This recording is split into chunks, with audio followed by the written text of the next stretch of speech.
Hi guys, welcome back to PR Software Training Institute.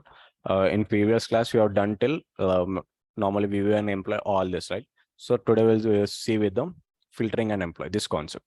So what we are doing first to filter the details, whatever the details you want to filter, that variables you can choose. Means from our variable in models we are having like first name. Either you want to filter that with a name or department or with salary or with bonus. That is your wish. Based upon anything, you will be able to filter the details.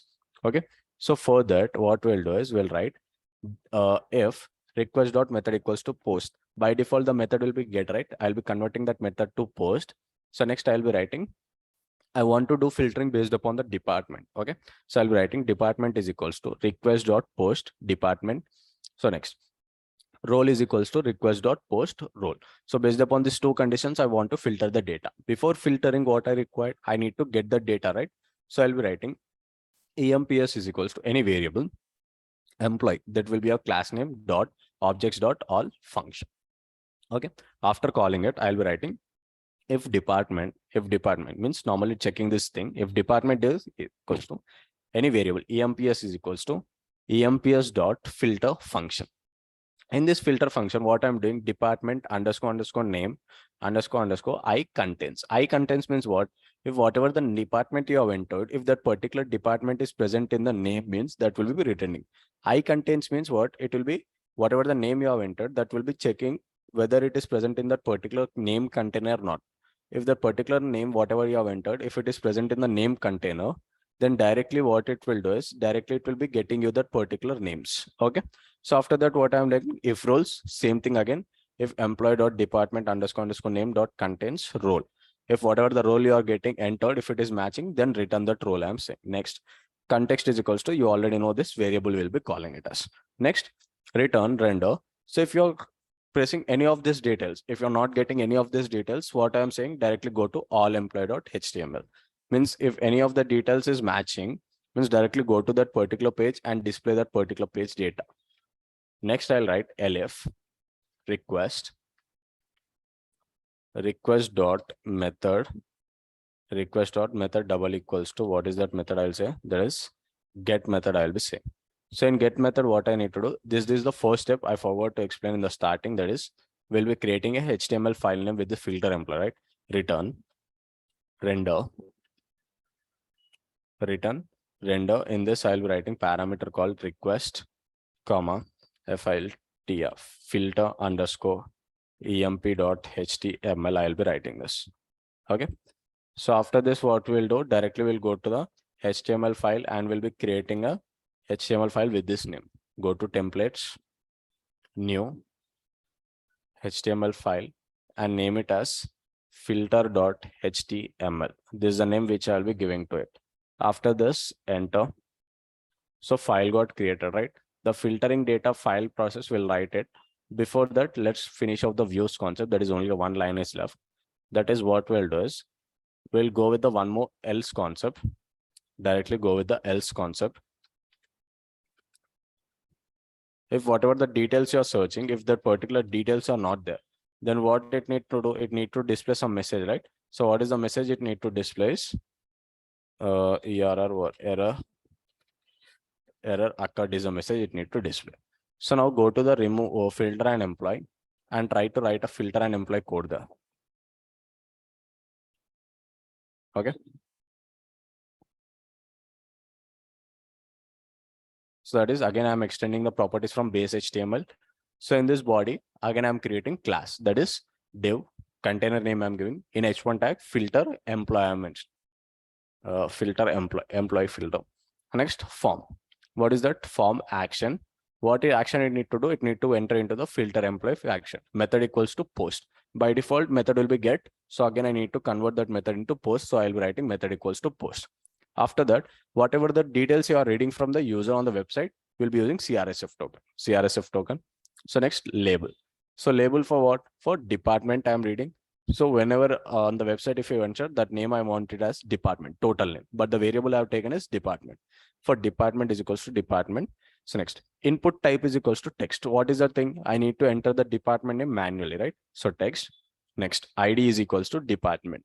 Next, name is equals to depth value. What is that value? department that I need to read from the user. So I'll be writing it in a variable tags. Okay. So next input type, this is for button, input type text, ID role, name role.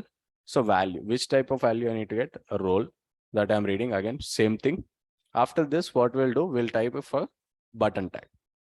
Button style is equals to the margin top 30px. Okay. In the top I need, and the size adjustment 30px, and the color of the button should be like sky blue, and the text written inside that should be black ambient. Okay. Type is equals to submit.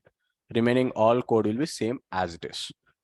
And now what we need to do, again, we need to create an URL for the deleting employees. So for creating employee also, right? Filtering employee.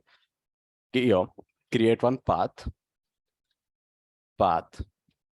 filt, give some duplicate name like filter underscore emp, comma, views dot our function name, that is filter underscore employee, comma, duplicate name. The duplicate name I will be giving it as name, comma, filter underscore emp I will be mentioning it. Okay. So before this is the tuple, right? Comma separator I'm missing. Here also comma separator we need to mention.